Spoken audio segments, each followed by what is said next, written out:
Shalom, shalom, frères et sœurs en Christ.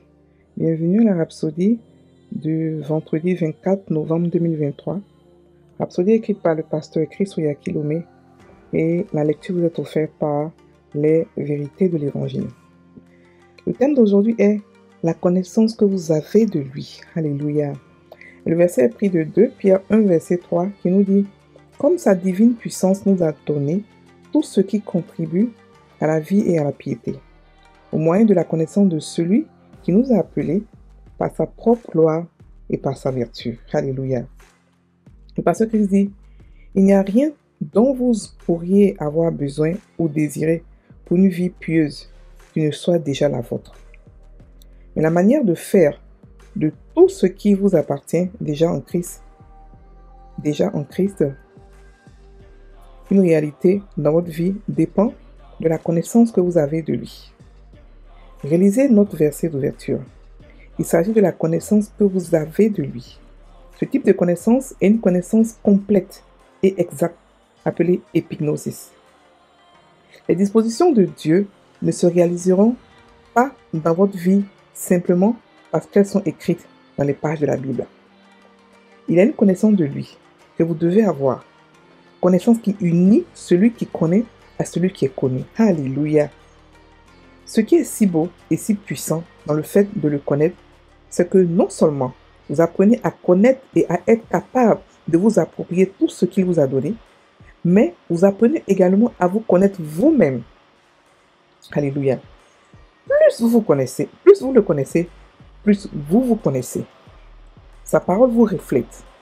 En lui, vous vous voyez. Vous ne pourrez jamais vraiment vous connaître comme Dieu vous connaît tant que vous ne le connaissez pas.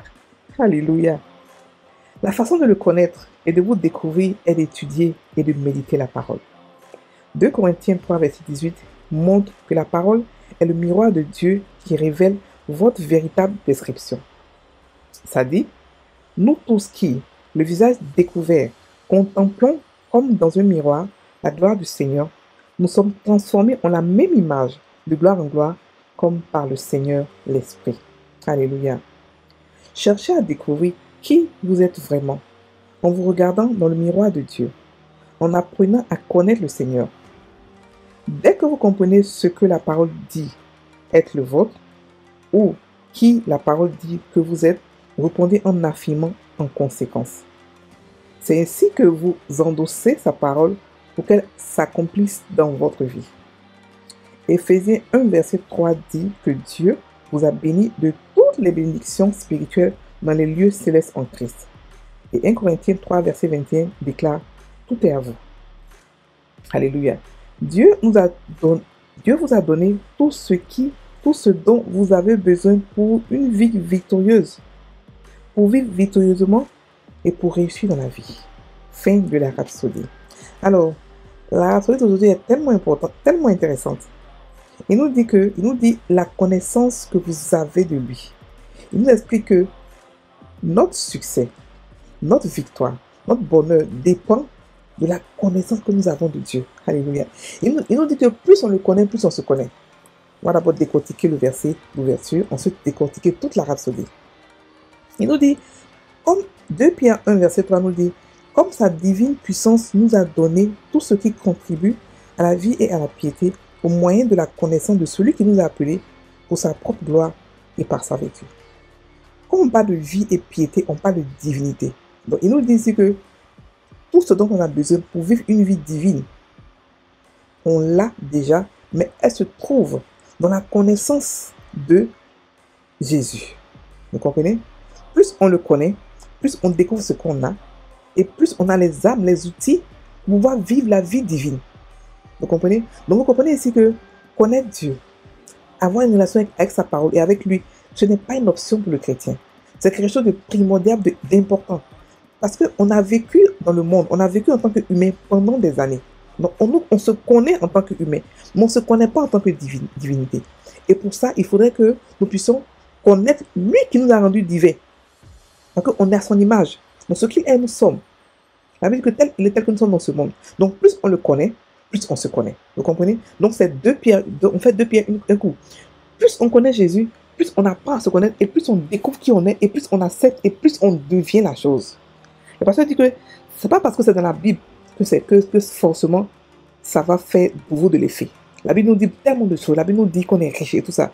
Mais comment est-ce qu'on s'approprie cela? Comment est-ce que réellement on possède, ou on agit, ou on marche, ou on parle comme ce que la Bible dit? C'est par la connaissance de ce que nous sommes.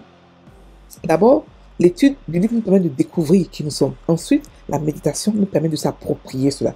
La méditation était l'exercice spirituel puissant parce qu'elle englobe trois choses. Elle englobe et l'étude, et la méditation, et la proclamation. C'est en cela qu'elle est puissante. Dans le passage, il nous dit que sans la méditation de la parole, elle nous dit quoi? La méditation de la parole nous dit qu'on accepte ce que Dieu nous dit. On est d'accord. Tant qu'on n'est pas d'accord avec ce qui est dans la parole de Dieu, elle ne va jamais agir sur nous, pour nous. Vous comprenez? Paul nous dit quoi? Travaille à ton salut. Ça veut dire que le salut, elle t'a été donné gratuitement, mais il y a des efforts que tu dois faire de ton côté. Tu dois travailler, tu dois accepter le salut, tu dois travailler à cela, tu dois faire en sorte que ce que tu as reçu comme grâce ne soit pas gaspillé.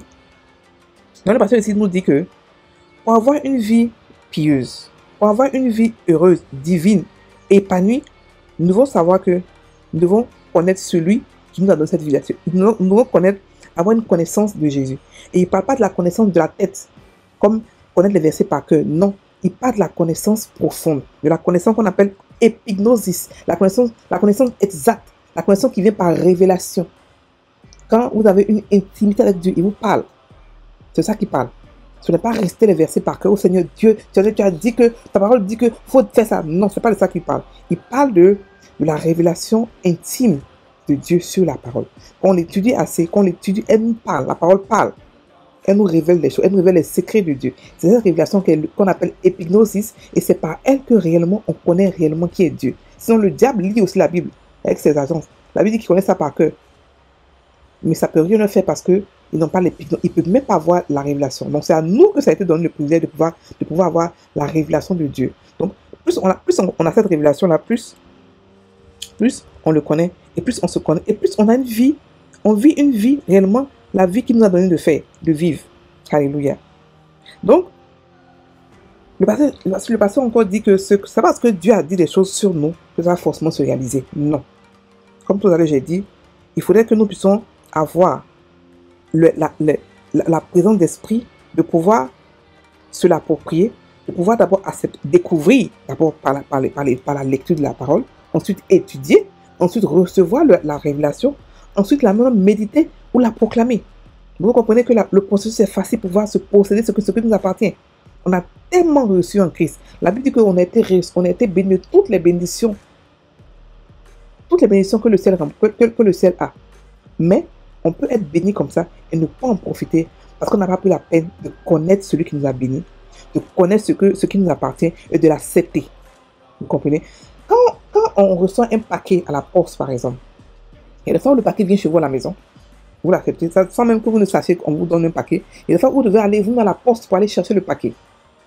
Ici, on nous parle on a reçu plusieurs paquets ici. Le paquet de la grâce, on est à la maison, ça vient. Mais le paquet de la foi, par exemple, ou ce qu'on a reçu, qui doit être pris par la foi, on doit aller le chercher pour le recevoir. On n'est pas assis et puis vient dans notre main. Non. La Bible dit que les violences, on en parleront. Vous comprenez? Il y a des choses qu'on a reçues en Christ qu'on doit accepter. Qu'on doit recevoir de manière différente. Ok?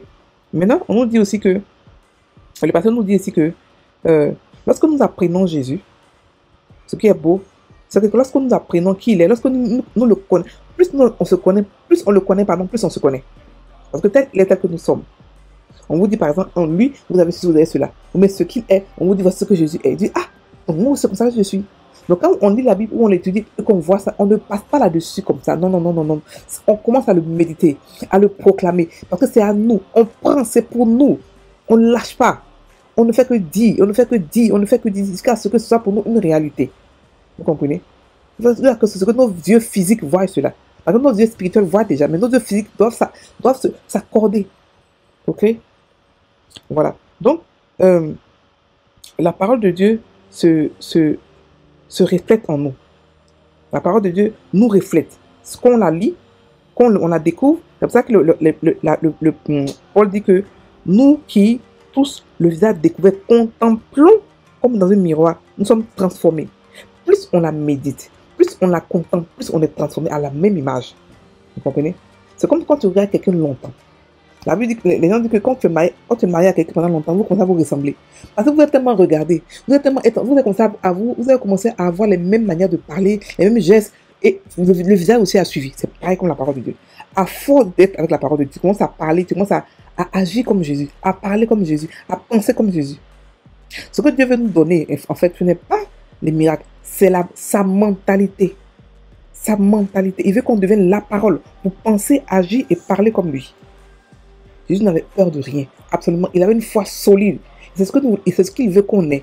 Parce qu'on a reçu la même vie que lui. On n'a pas reçu une vie inférieure. On a reçu la même qualité. On n'est pas humain. On est divin qui vivons dans un corps humain. Ok? Le corps humain, il est notre habitation terrestre. Mais ce n'est pas nous. Ce n'est pas nous. Donc, plus on apprend à se connaître dans la parole, plus on se découvre. Plus on découvre Jésus, plus on se découvre aussi. Et quand on se découvre, qu'est-ce qu'on fait? On accepte. On répond en affirmant. On accepte. On ne dit pas seulement Amen, Amen, Amen. Non, non, non, non, non, non, non. On va au-delà de l'Amen. L'Amen, ce n'est que le début. On parle, on prend, on dit ok, j'ai vu ça, je pensais à moi. Je ne laisse pas ça, je ne lâche pas ça, je prends. La Bible dit que j'ai tout reçu, donc je prends tout est à moi. Tout est à moi. Parce que je veux cette parole, je veux. Elle me plaît, je la prends. Vous comprenez? Donc c'est comme ça qu'on endosse la parole. C'est comme ça qu'elle s'accomplit dans notre vie. Sans cela, elle ne pourra jamais s'accomplir. La lire, ce ne suffit pas. La connaître par cœur ne suffit pas. Il faut la connaître dans son... Il faut avoir une révélation de Dieu d'elle. Et la prendre et la mettre dans son cœur. La planter dans son cœur expressément. Expressément. La Bible nous dit quoi dans Josué 1, verset 8. J'aime trop ce verset. Que ce livre de la loi ne se blâme point de ta bouche. Agis et médite le jour et nuit pour agir fidèlement selon tout ce qui est écrit. Car c'est alors que tu auras du succès dans ton entreprise. Ça veut dire que quand tu médites la parole de Dieu, tu commences à penser, tu as la mentalité de Dieu et ensuite tu deviens un succès total. C'est-à-dire que la parole de Dieu maintenant marche en ta faveur. Vous comprenez? Donc nous en donnons tous les secrets pour pouvoir vivre une vie de piété, une vie divine sur la terre, mais une vie de victoire. Notre victoire, elle est garantie. Une vie épanouie dans tous les domaines de notre vie, frères et sœurs. C'est ce qu'il veut pour nous. Ok?